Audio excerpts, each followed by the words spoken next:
نحمده ونستعينه ونستغفره ونعوذ بالله من شرور أنفسنا ومن سيئات أعمالنا من يهده الله فلا مضل له ومن يضلل فلا هادي له وأشهد أن لا إله إلا الله وحده لا شريك له وأشهد أن محمدا عبده ورسوله صلى الله عليه وعلى آله وصحبه وسلم تسليما كثيرا أما بعد أيومنا درهوكو قوة جمال الثانية هجرة النبي صلى الله عليه وسلم شكرا لودا دليهدو دا 40 daidai da 26 ga watan 12 miladiya 2022 wanda kamar yadda muka saba zama a nan domin karatun littafin Umdatul Ahkam min kalami sayyidil anam wallafar babban malami al-imam al-hafiz Abu Muhammad Abdul Ghani ibn Abdul Wahid al-Maqdisi rahimahullah wanda wannan shi ne darasin mu na 172 za mu tashi kitabul hudud littafin da yake bayani game da haddodi. Idan aka ce haddi shine wata hukuma keɓantacciya wadda shari'a ta shar'anta ta ga wanda ya aikata wani laifi daga cikin laifuka. Wannan shine haddi a takaice, ce laifi kaza idan mutum ya aikata shi to ga hukumar da shari'a ta iyakance ta nassanta a kai. عن انس بن مالك رضي الله عنه انه قال an karbo daga sahabi annabi alaihi salatu wassalam wanda shine Anas ibn Malik. Anas yake cewa qadima nasun min uklin aw qala uraina, wadansu mutane sun zo ko dai daga kabila ta ukl ko kuma daga kabila ta uraina fajtawul madina, sai suka kyamaci garin madina. abinda ake nufi da shi ijtawul madina, yanayinsu bai karbi garin madina ba ko garin madina bai karbi yanayinsu ba. da yadda za ga idan mutum ya zo ba ko wani lokaci ya sauka a wuri, saboda canjin yanayi da canjin abinci da sauransu zai ta wadansu yan cututtuka da rashin lafiya. da haka su sai suka yi rashin lafiya. fa'amara lahumun nabiyu sallallahu alaihi wasallam, sai annabi alaihi salatu wassalam ya yi umarni domin su bili ƙa'in,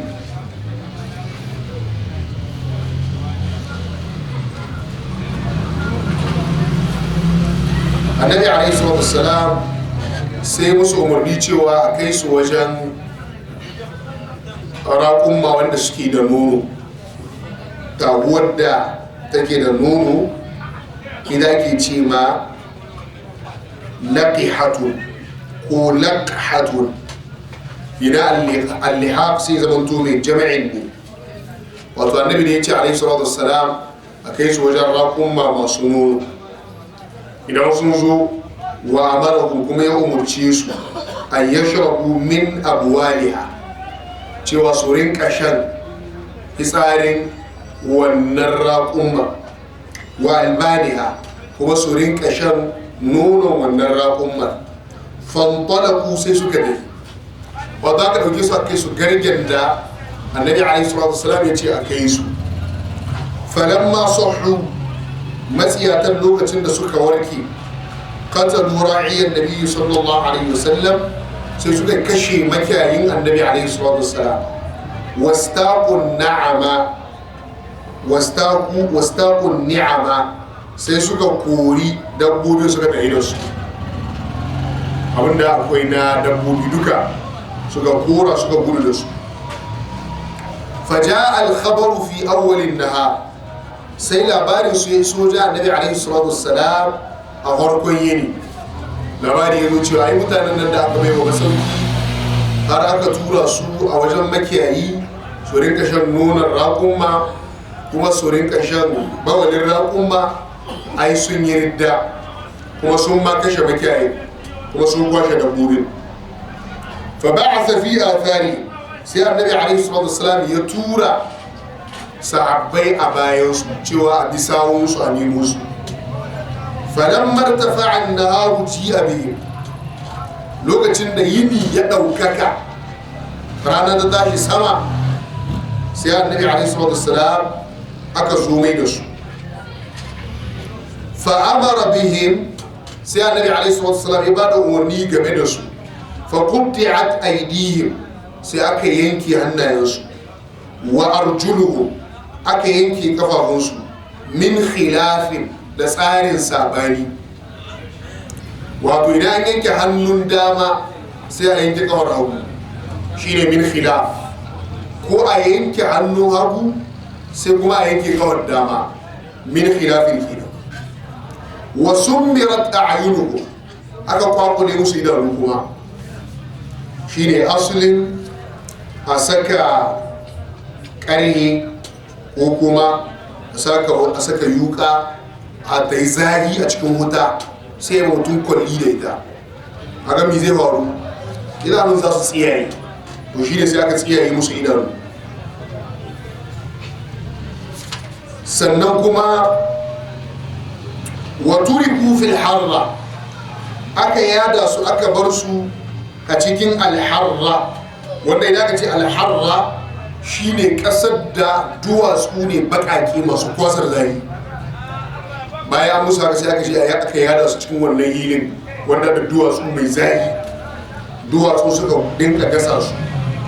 Yastasquna, suna kururuwar a ba su ruwa, fala yusqawna, ba a ba su ruwa.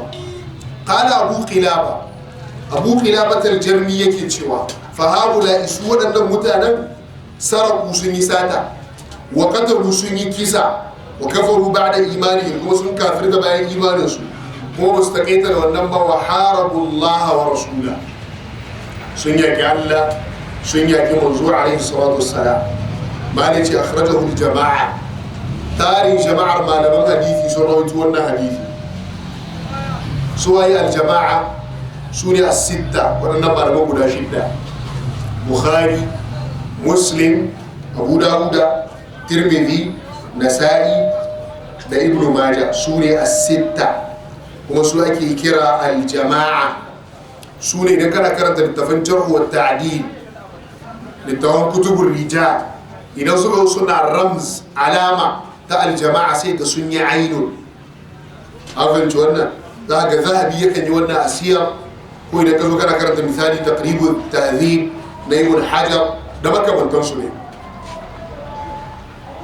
Wannan hadisi al-Imam Bukhari ya rawaito shi a kitabul wudu, babu abwalil ibli wad dawab wal ghanam wa marabidiha, da kuma kitabuz zaka, babu isti'mali ibli sadaqa wa albaniha li abna'i sabil, da kuma kitabul jihad, babu idha harraka al-mushriku al-muslima hal yuhraqu.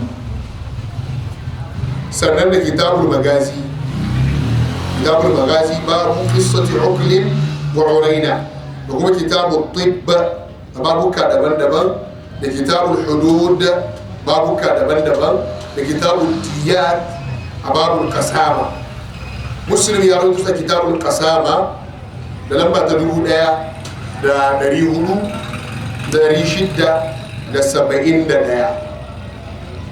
Marwaitun wannan hadisi din daga cikin sahabbai shine Anas ibn Malik, wanda tarjuma shi ta gabata a baya. A riwayar Muslim, wannan magana ta Abu Qilaba da yake cewa fa haula isaraku wa qatalu wa kafaru ba'da imani wa harabu Allah wa rasula, babu wannan a riwaya ta Muslim, babu wannan a riwayar Imam Muslim. Da haka wannan hadisi yana kunshe da ababe da yawa na ainihin fiqhu da karatu.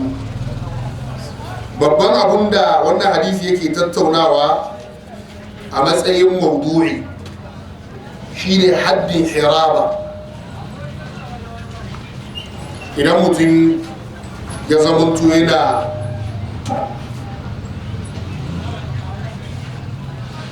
haddul harama da makamantan shi daga cikin haddodi shi ne wannan hadisi yake magana a kai. Wannan hadisin akwai ababe ciki kamar haka. Na farko yana nuna karamcin annabi alaihi salatu wassalam da kuma kyautata tarban baki da annabi yake yi sallallahu alaihi wasallam, da yake a matsayin uba yake ga kowa kuma shi ne jagoran musulmai gaba daya. To duk wanda ya musulunta ya ɗebo kayan shi to sai a wajen annabi alaihi salatu wassalam sai ya yi hijira.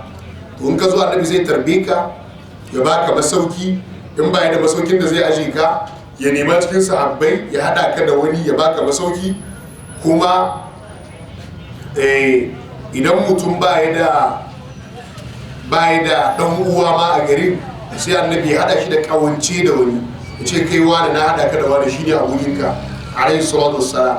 idan mutum yana bukatar taimako yakan taimaka mishi, wanda wannan yana daga cikin kyawawan alaka da ta gudana tsakanin sahabbai muhajirai da ansar, har ta kai inda sahabi balansari zai iya ce ma muhajiri ya zaɓi cikin matan shi wanda yake so ya sakar mai ita dan shi ya aura. wannan shi ne hakikar ma'anar innamal mu'minuna ikhwa. sabanin yau da yawa daga cikin abu kana da biyu uku hudu amma ba ka iya bayo ɗanka guda, ba ka iya bayo ɗan uwanka guda, kana da waya har guda uku, cewa da Allah ba da in ta samu ko ta kira ya kace kaga dukkan hukun nan kowanne akwai yakin da take shi ko ɗaya bai da kai kuma uku amma wai kana kukan kowace da aikinta. to shi ka ba shi ita nike ta ne zai yi ko da ke ta ne zai shi ma wani aiki ne zai yi. an fahimci wannan. haka idan mutum ya yi hijira ya zo ba da masauki sukan dibi sai a mai gidaje da yawa sai ya ce wani ga gida na baka, kaga alal akalla da ka baiwa mutum masauki to su kyautar gidan ma suke bayarwa, cewa da wannan gida na baka naka ne ka dauka. idan mutum ne wanda yake dan kasuwa ya yi kasuwanci da hada-hada sai cewa da ga jari ka je kai ma ka shiga kasuwa wani Allah za ka samu albarka mai yawa. sannan wannan hadisin ya nuna cewa dabbobin da ake ci hitsarinsu ko bayan garinsu wannan ba na jasa bane. tunda annabi har yayi umarnin a sha bawali a sha hitsarin raƙuma, to wannan ya nuna cewa ba na jasa bane. dan inda na jasa ne da annabi zai umarni da shi ba sallallahu alaihi wasallam. kun ga giya take da jasa ce haramta, annabi ya haramta a yi magani da ita alaihi salatu wassalam. yace inna allaha lam yaj'al shifa'akum fi ma harrima alaikum, Allah bai sanya muku warakar ku ba a cikin abin da yake haramun ne.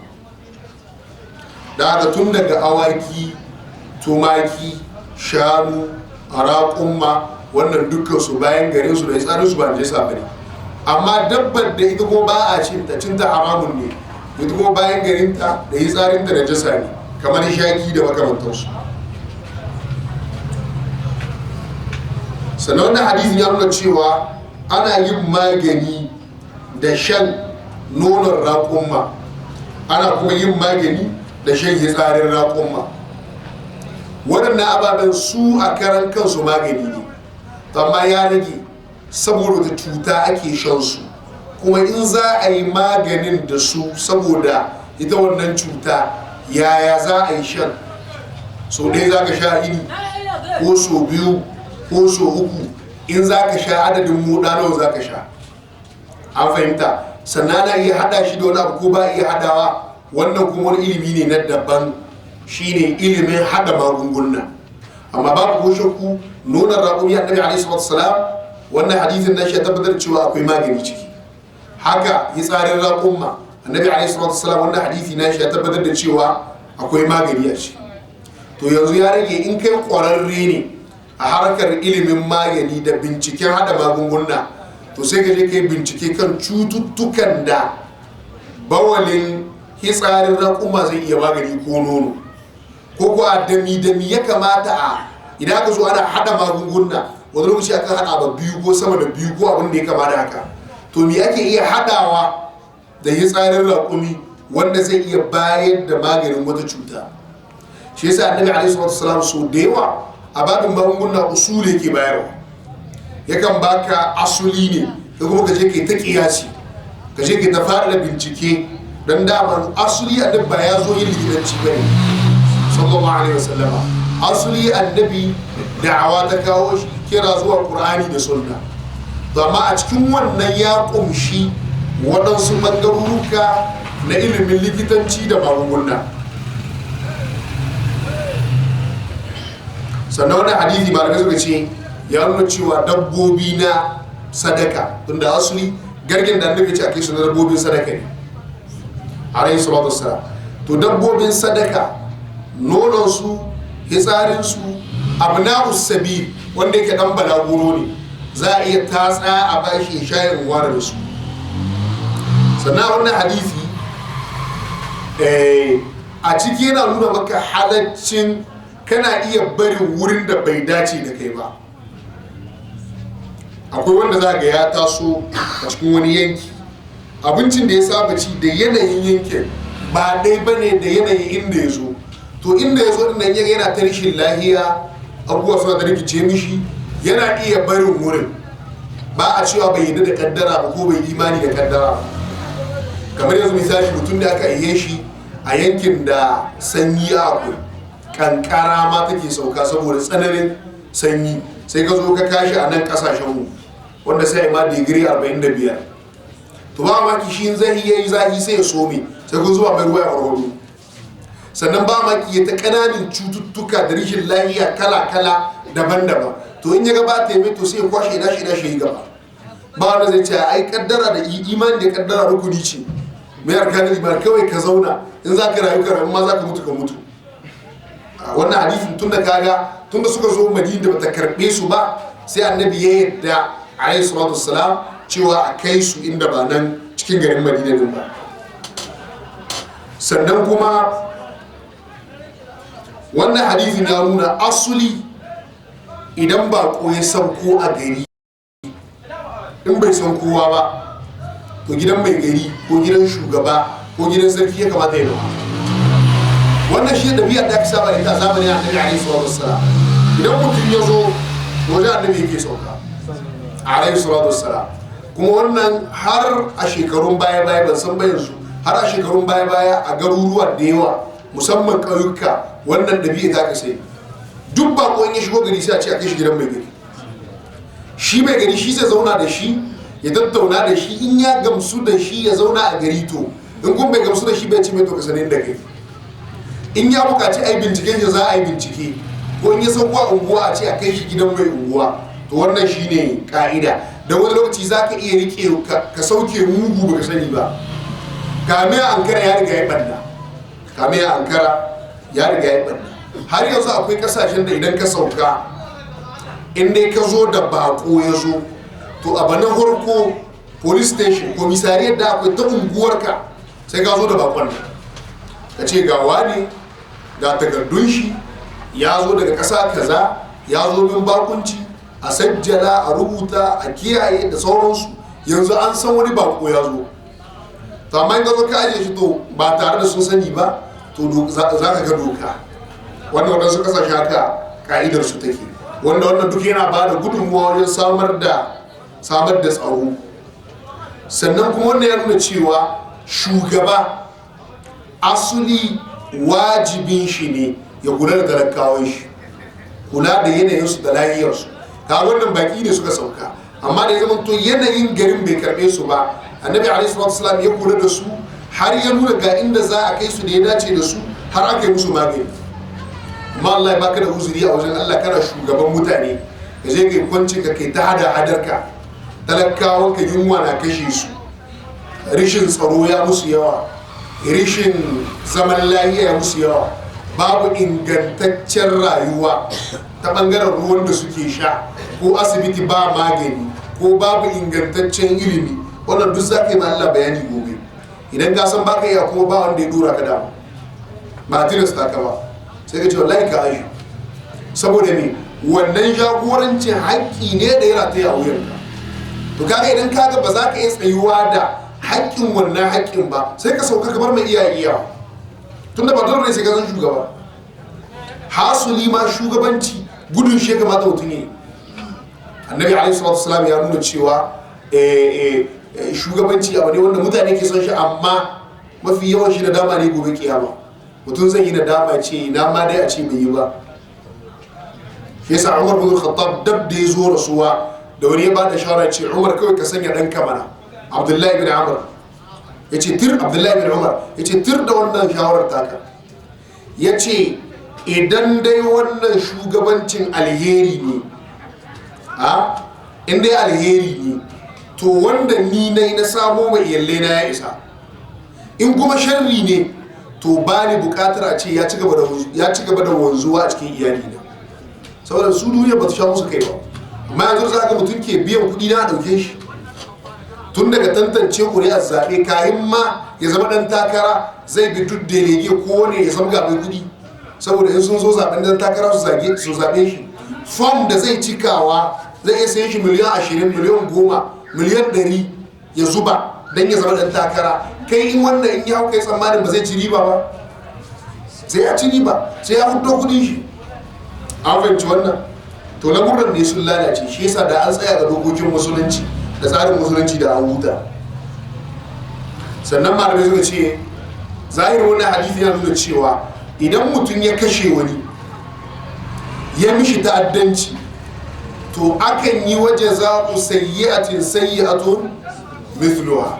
mun karanta a kitabul qisas cewa idan mutum ya bi wani salo ya kashe mutum da wannan salon to ana iya mishi irin wannan salon, matukar dai salon da shi yayi ba shari'a ba ta yi da shi bane.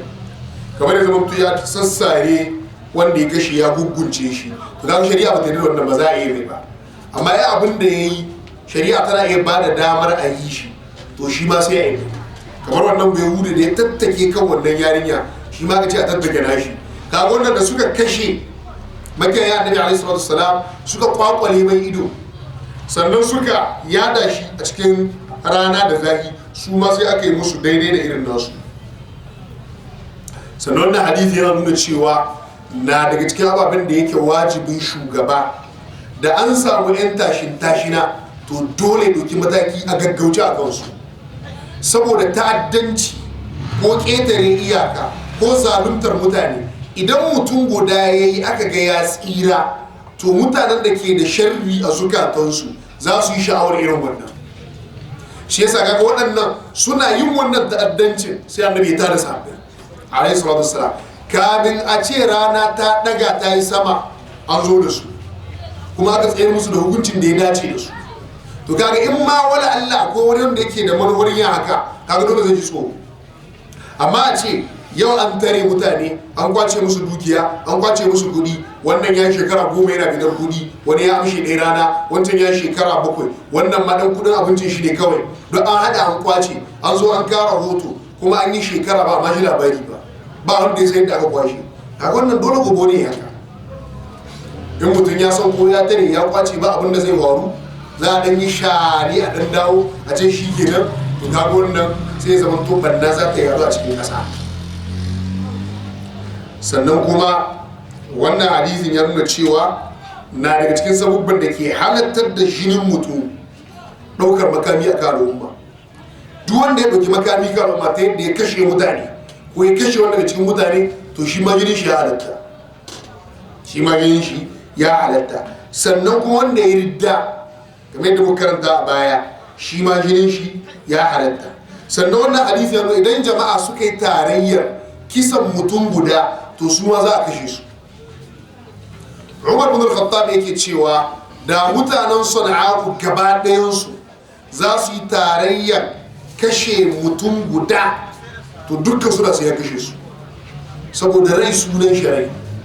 sannan da mutanen duniya gaba ɗaya za su yi tarayyar kashe mutum guda, to dalilin wannan jinin mutunan musulmi Allah zai iya kifar da su cikin wuta gaba ɗayansu. wanda kaga ne yana cewa jini yana da kima a musulunci bai son zubar da jini. sannan wanda hadisi ya nuna cewa kowane mutane a babin magani sukan yi aiki da magungunan da suke dacewa da ɗabi'ar yanayinsu da kuma wurin da suke rayuwa. don wani lokaci irin abincin da kake ci da irin rayuwar da kake tana da tasiri wajen yi magani. an fahimci wannan kuma wani abu ne wanda yake sananne a babin magani. Sannan wannan hadisin ya nuna cewa neman magani da riko da sabubba baya kore imani. Kamar idan mutum baya da lahiya aga ya nemi magani ko ya zo asibiti, to kada ka tukume shi ka ce ai wa ala Allah falyatawakkalul mu'minuna, dan mi zaka je asibiti. Annabi ya ce tadawu ibadallah, ya ku bayan Allah ku yi magani. Sannan malamai suka ce wannan hadisi ya nuna cewa idan mutum ya hada ababen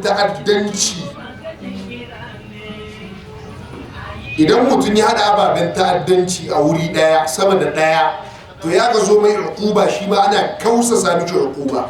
Ka wannan sun hada kisa da ridda da kuma sata da kuma zubar da jini. Sannan da hadisi ya nuna cewa wanda ya wani kashin gilla kamar yadda bahaushe ke cewa, laraba musu ce qatlul ghilati, wannan yana wajabta wanda ya kisan nan a kashe shi ba a yi mishi afuwa, sai a kashe shi ba a yi mishi afuwa. Waɗannan mutane game da ciwon da suka yi, malamai sun tattauna wani irin ciwo ne, amma shi ibnu qayyim ya ce rishin lahiyar da yake gare su ne al-istisqa. Akwai ciwon da ake ce ma al-istisqa wanda har yanzu akwai shi. Ciwo ne wanda zaka ga ciki yakan kumbura saboda shi, akan iya ɗiban ruwa sai an yi mai sakkiyar ruwa, a je a jaye ruwa litir 1, litir 2, litir 3, wani ma litir 5 ana cire. Za ka cikin shi gare za ka zama ce mai cikin wata 9 ko sama da haka. To wannan kuma cututtukan da ke sa irin wannan suna da yawa, ko da tuberculosis tana sa irin wannan. Da haka da cututtukan da ke sa irin wannan kamar yadda rikiyoyi suke bayani suna da yawa. Mala ya ce an Ubaidillahi bin Abdullahi bin Utbata bin Mas'udin radiyallahu anhu, an karbo daga Ubaidillahi dan Abdullahi dan Utba dan Mas'ud, an Abi Huraira daga Abu Huraira, wa Zaid bin Khalid al-Juhani da kuma Zaid bin Khalid al-Juhani radiyallahu anhu, annahuma qala, cewa da Abu Huraira da Zaid bin Khalid su biyu suna cewa inna rajulan min al-a'rab, wani mutum daga cikin mutanen kauye.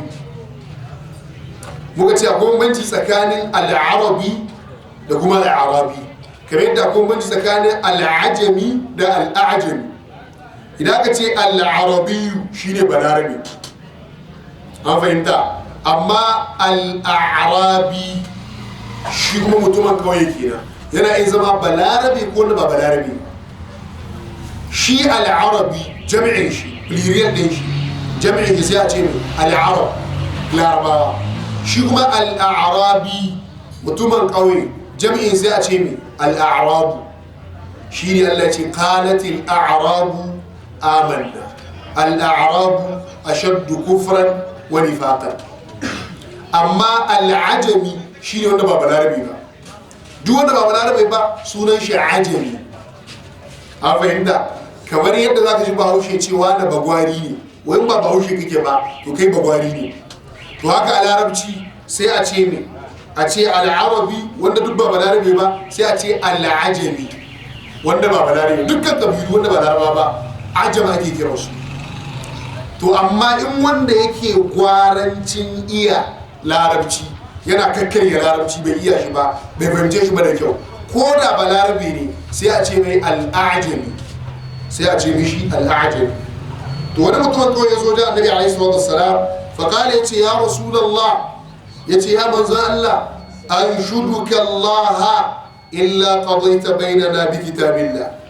Lalle wannan mutumin kawai a manzan Allah ne yake hada da Allah ya musu hukunci da littafin Allah alaihi salatu wassalam. Annabi kuma kana shi da Allah ba, idan hukunci Allah zai maka hukunci, amma shi har cewa an shuduka Allah, na ina maka magiya, ina hada ka da Allah kai mu hukunci amma na Qur'ani. فقال الخصم الآخر, sai ɗaya abokin rigimar nashi, abokin waɗannan nashi da suke jayayya da rigima da shi, wa huwa afqahu minhu, shi abokin rigimar nashi ya yi shi fahimta. Shi ga abin da yace na'am, yace ma annabi faqdi bainana bi kitabillah, kai hukunci tsakanin mu da littafin Allah, amma wa azalli, kai min izini, ka bani damar in yi magana.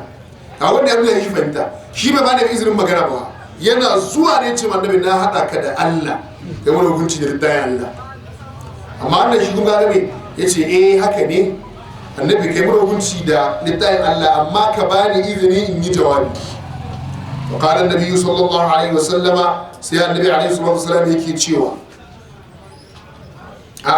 fa qala annabi sallallahu alaihi wasallam sai annabi alaihi wasallam yake cewa na'am qul ga yi magana da kake so kai i jawabin ka ina jin ka fa qala sai shi wannan mutumin ya ce ma annabi alaihi wasallam inna ibni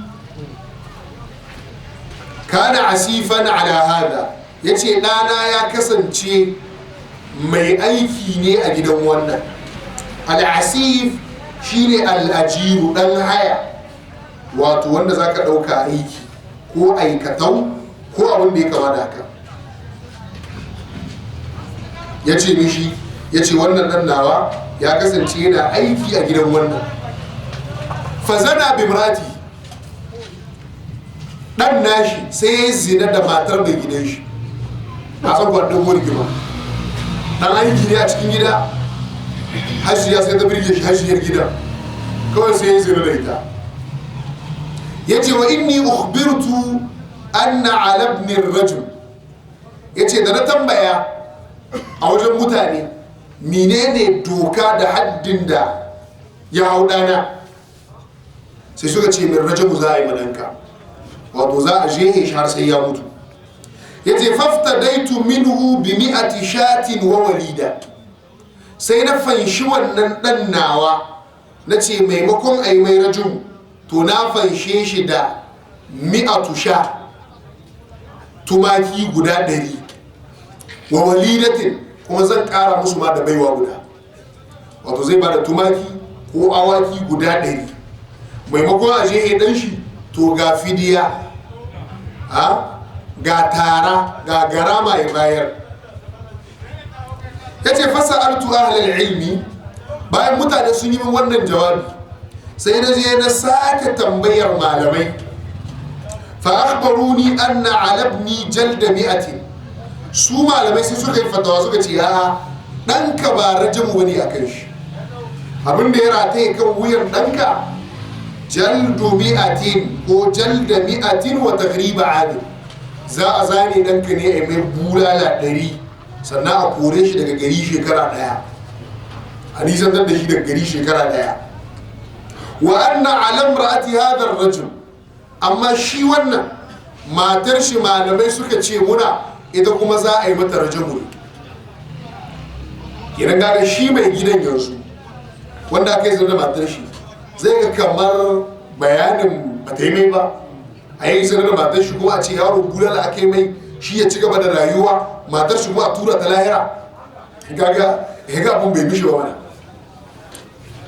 an fahimta فقال رسول الله صلى الله عليه وسلم سي النبي عليه الصلاه والسلام يقول والذي نفسي بيدي ina muku rantsuwa da ubangijin da raina yake a hannun shi la aqdiyanna bainakuma bi kitabillah wallahi zan yi hukunci tsakanin ku da littafin Allah sai ya ce ma wancan uban yaron kenan alwalidatu wannan bai wanda kake so ka bayar a matsayin fansa walganam da dabbobin da kake so ka bayar dukkan su guda biyu raddun alayka za a mayar da su zuwa gare ka ba a karɓar su wa alabnika jaldu mi'atin wa taghribu 'amil danka kuma za a zane shi bulala 100 sannan a kore shi da gari shekara 1 wanda kaga daidai da abinda Allah ya gani az-zaniyatu waz-zani fajridu kull wahidin minhuma mi'ata jalda wanda bai da aure namiji ko mace idan yayi zina bulala 100 ake mishi sunna sai ta kara taghribu 'amil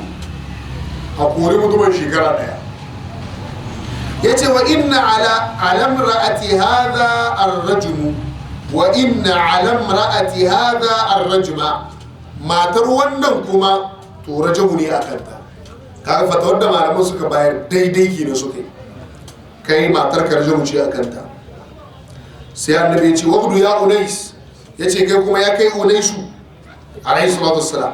Annabi ce ya kai Unaisu ka tashi gobe tun da sahi. Annabi ya ga wannan kalma ce ta Unais li rajulin min aslama, ga wani mutum wanda yana cikin kabilar Aslam.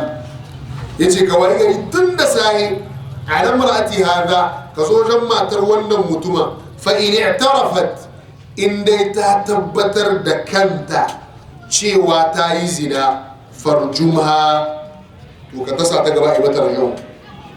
Fagada alaiha, Unaisu sai ya tashi tun da sahi ya samu ko ya zo wajenta, ya tambaye ta labari da bayani, fa'atarafat, ta tabbatar, ta ce wallahi ta yi zina. Fa'amara biha Rasulullah sallallahu alaihi wasallama, annabi ya umarni game da ita, farujimat, aka yi mata rajau.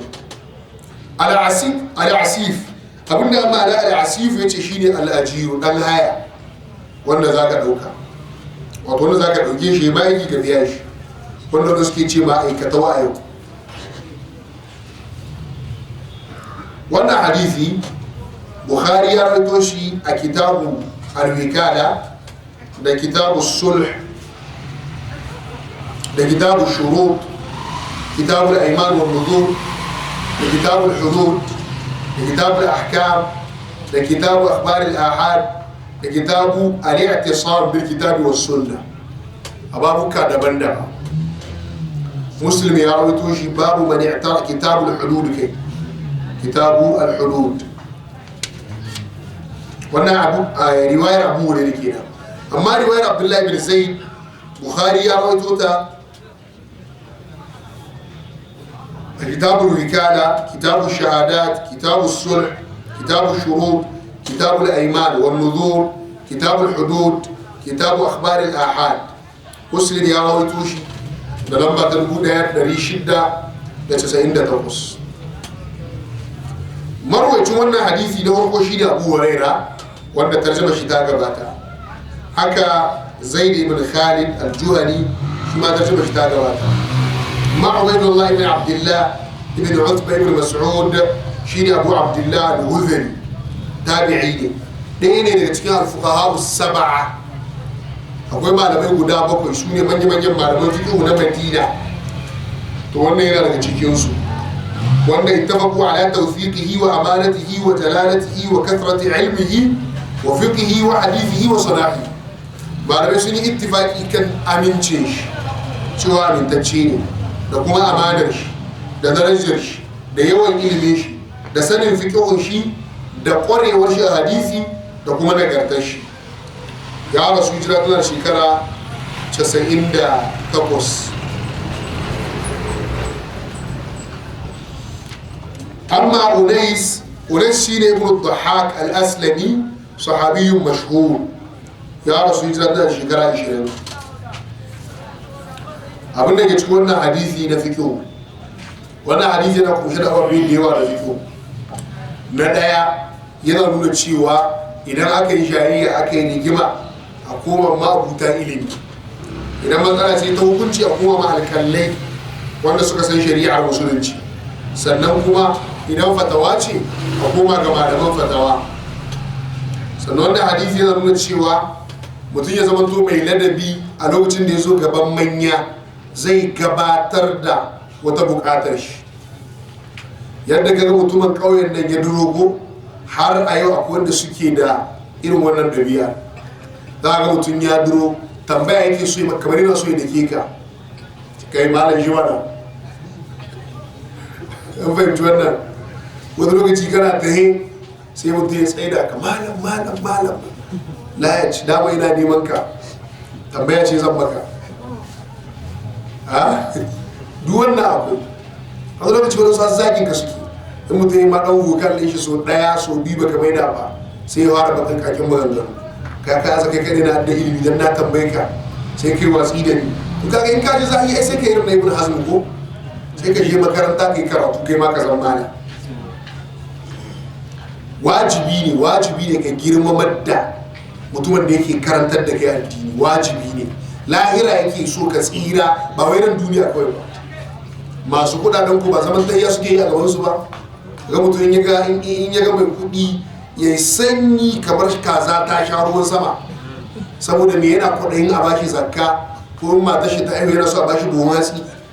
Amma malamin da zai ma fatawa ka zo cikin kabari ya ma tambaya ka karbi tambayar ka ba da amsa ka zo lahira ka tsira, wannan shine bai da kima a wajenka? Wannan shine bai da kima a wajenka? Haka babin karantarwa, malami zai ga matasa ustadai ko malamai bayan Allah su zo su karantar da yayan ku wanda ya mutu ki biyan su, saboda kuna ganin wai su malamai ba su son duniya, amma kai kullum daga sallar asuba ma lokaci kake wucewa sai kasuwa, ba za a ganka ba sai magriba kana gudu bayan duniya. Kuma kowa ya san da cewa yadda kake kai buhun shinkafa gidanka, haka malaman nan da ustazai su ma suna da gidaje buhun shinkafa sai ka dangane shi dole, amma ba su biya. Wani lokaci ma in suka kori 'ya'yanku ku ta gunguni cewa wallahi malaman da son duniya ga yesu. Kai da baka son duniya ka taba ciwo kasuwa ka zo bakin gida ka sasje da kudin sannan ka shiga gida ka ce mai so ya dauka? Kun taɓa nan kasuwan da ya haka ya zo bakin gida ya ciwo kasuwa ya bushasha ya zazzage kudin bakin kowa ce ni za a yi da kudi ya shige gidan shi ya ce mai so ya dauka? Su yi kowa son kudi ko? Asalin ɗabi'ar ɗan adam, duwan ɗan adam yana son kudi. Annabi alaihi salatu wasallam yana gani cewa ababe biyu ba su tsufa tare da ɗan adam: son dukiya da son rayuwa. Son dukiya da son rayuwa. Sannan kamar yadda muka saba gani, al'umma su rinka aunawa cewa Allah ya gaya cewa nahnu qasamna bainahum ma'ishatahum fil hayatid dunya. Allah ya rarraba mu da ayyukan. Inna sa'yakum la shatta, kowa da aike shi. Idan aka ce dukkan mu taru mu aiki iri guda, to duniya ba za ta yi dadi ba. Idan aka ce duk duniya kowa ya zama malami, to wa za ka yi bawa ka samu lada? Kowa ya zama malami inta. Idan aka ce kowa ya zama dan kasuwa, to kaga akwai matsala. In wani bai da lafiya zai mishi magani. Idan aka ce to kuma kowa ya zama likita, ba ta yiwuwa. Dole kowa kai ka rike nan, wanda ya rike can, wanda ya rike can, to haka sai rayuwar ta tsaro. Da haka idan aka ce malaman da sun sadaukar da lokacinsu awa 24 saboda karantar da al'umma, su karantar da 'ya'yan yaransu, su karantar da matasa, su karantar da mata, su karantar da dattijawa, su yi huduba, su zauna su karantar da ɗalibai wanda suke buƙatar mustawa, sannan kuma kuna jiran duk bayan sun gama wannan, maimakon ku biya su haƙƙinsu sai kuma ku makale hannunku, sai ga malami yana ta yawan kabli da ba'i saboda gida ba abinci, ya sha aya ya hisgo ta hisgo shi, sai a ce to wai hana zuwa kasuwa. To in kuma ya ruhe makarantar ya je kasuwar, kuma sai ku koma zage shi, ya ruhe makaranta, ya bar karantarwa saboda son duniya. To ya kuke son su yi da kuke? Ya kuke son su yi da ku? Ina wannan bayanin tare da wannan matsalar ba ta shahin ba ko kaɗan. Daga sa ko da kana magana sai ya zo kai ne wani bai nan gabiya. La ni ba da matsala da kowa, ba da matsala da kowa, amma dai duk wanda ya maka shi adalci a garin da kake ko unguwar da kake, ka bincika makarantunku tsakani da Allah, malaman da ana biyan su yadda ya dace. Bai sai ka mutum da ɗalibai 500, amma cikin 500 ɗin nan ya ce kudin wata $100 ko jika, $100 ko jika wata guda mutum yana karanta da ɗanka, ka sami $100 gida 30 nawa ke na yi dan abin da za a samu ɗan kaɗan ne. Amma cikin ɗaliban nan 500 da kyar a samu 200 da za su iya biya, saboda idan za su ba da jika a wata mutum 500, ma da zai samu albashin jika 500 ke. Kaga dole tsaya ya karantar da yayan. Ba da tsammani a kasar na akwai wanda zai ɗauki jika 500 albashi in dai ba dogon kuɗayi gare ka ba, wanda za a ce ba za su shiga ba kai da iyalinka. Haka ne ko ba gaba, amma ba su bayarwa. Sai ga ya tashi da kyar jika 50, jika 70. To kuma ka san da duk makarantar da aka ce mutum 500 ne, akalla in dai tsari za a bi, akalla duk ɗalibi in ya yi yawa ɗalibi 40 malami guda. Malami nawa za a samu kenan? Malamai ya kwanta sun yawa, to kun kasa hada jika 200. To yanzu an gayyato malaman duk sun zo suna karantarwa, kowanne yana karantarwa, kuma kowanne in wata ya mutu bai samu abin da zai biya kudin hayar da yake haya, bai samu abin da zai biya kudin ruwa, da kudin wata ya dangane buhun shinkawa a gidan shi, in matar shi tana da rishin lafiya ya iya sai mata magani ko 'ya'yan shi ko tuwon da zai samu. In bai samu wannan ko yana son karantarwa dole ko ya bar shi gaba ɗaya ko ya rage shi. In ko ya rage makarantarwa ya yi asara, mu muka yi asara. Saboda shi wanda ya rage ya karatu ba, in ya ga dama sai in ya kiya shi wa unwanin kashi kam ya gama da shi. Yanzu ɗayanka da ke tasowa kai ba ka iya zauna karantar da su, ba ka iya. Akwai wanda in ka kira shi kai mishi albashi ya zauna ya karantar da ɗan shi ba zai iya ba.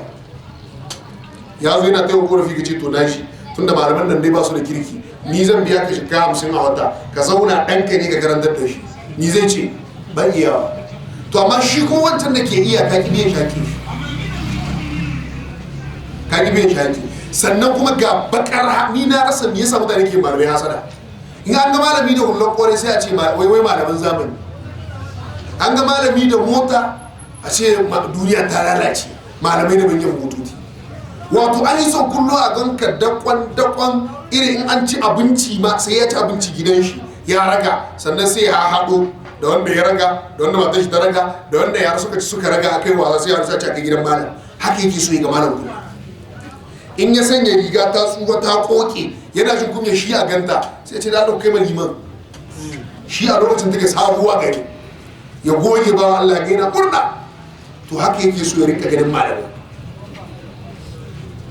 wanda rayuwar ba ta yi haka, ba ta yi. Shi malami in baka taimaka mai da komai ba to haƙƙin shi da ke wajen ka ɗauka ka bashi shine me ya karantar da kai ko ya karantar da yayanka. Wallahi ba za mu iya ƙididdige makarantun da suka mutu saboda matsala albashi, ba za a iya ƙididdige su. Sannan kun san yanzu babu wata cibiya wadda za a ce ita ce cibiyar da ke biyan malamai, babu. Kene da kuka hana mutum yin aiki to dole ku ciyar da shi ba. In kun kokakin ciyar da shi to dole shi ma zai je ya yi aikin shi na hannu, ko ya je ya yi sana'a, ko ya je ya yi kasuwanci, ko ya je ya yi aikin gwamnati, ko ya samu wata society shi ma ya je ya yi aiki, tunda yana da hurumin ya aiki, musamman in ya yi karatu ko kuwa a'a ya iya sana'ar hannu ko ya iya kasuwanci. Allah shi ya kun nemo musu mahita, kun nemo musu mahita. Amma abin da ya sa da yawan mu addini ne wasu ɗauka da muhimmanci. In ba rashin ɗaukar addini da muhimmanci ba, yaya za ka iya cire ma ɗanka a makarantar boko wadda addini ba addini ake koyarwa ba, kawai dan a kyautata rayuwa ce, za ka yi bai jika 200 har miliyan 1 har miliyan sama da miliyan 1 ana karatun boko.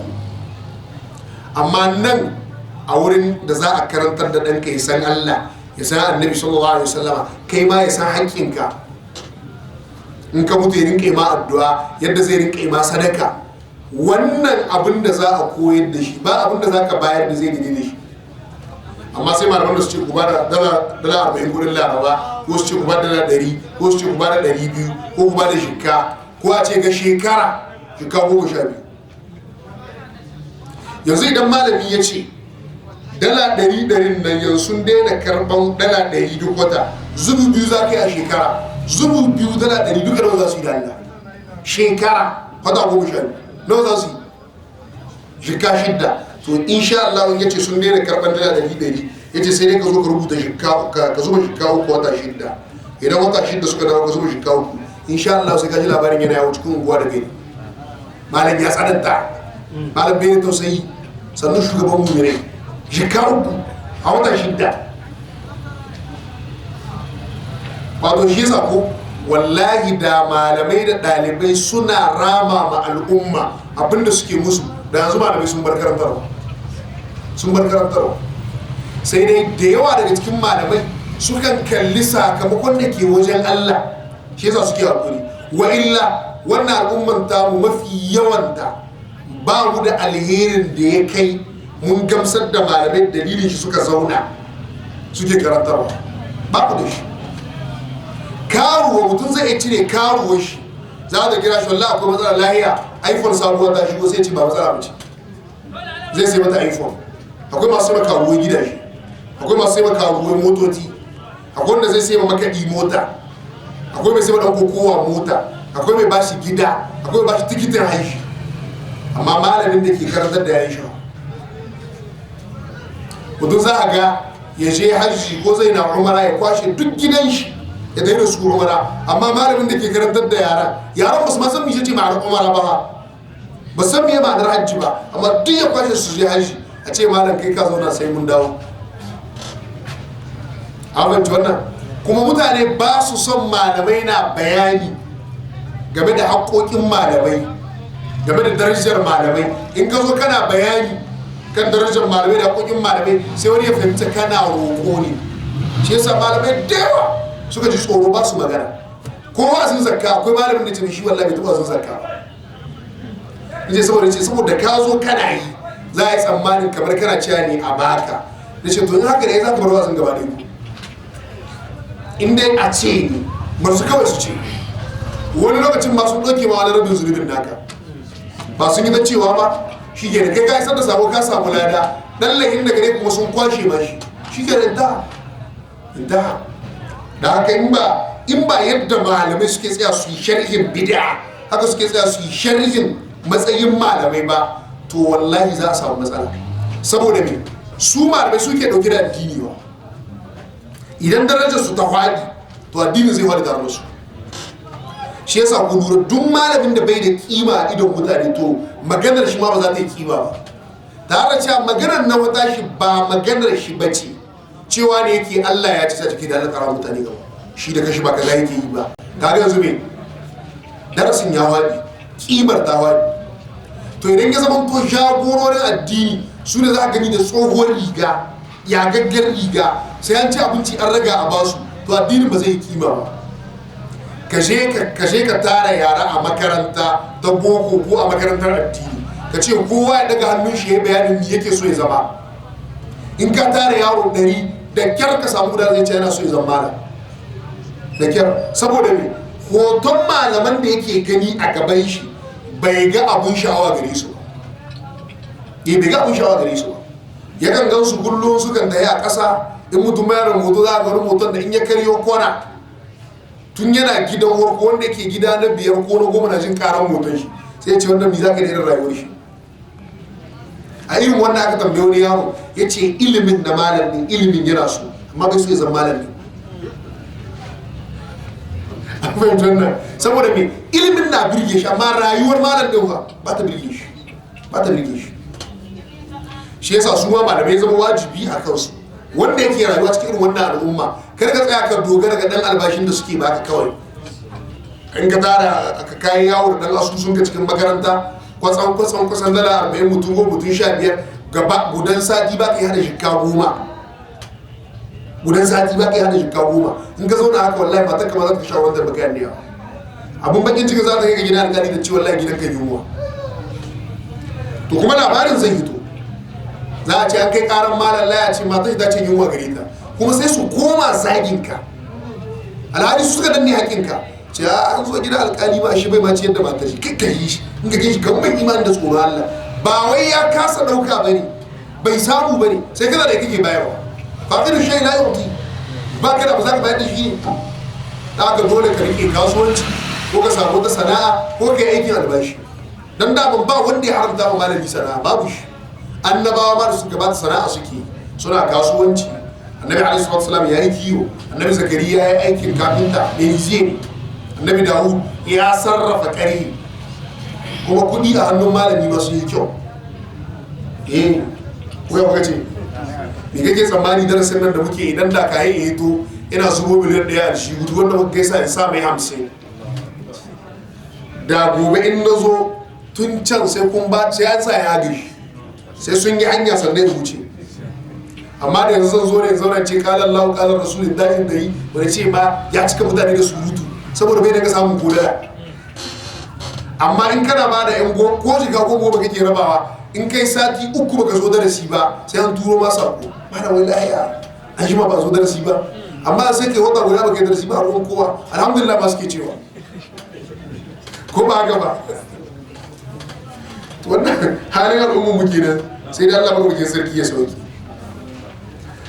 munasabar wannan hadisi da wannan bayani ya ja ni sosai har da muka yi da lokacin kusan ya kare. Insha Allah ta'ala a darasi mai zuwa za mu sake tashi kan wannan hadisi saboda abin da ke cike na fiqhu, sannan sai mu dora a gaba. Allah ta'ala a'la wa a'lam. Na'am.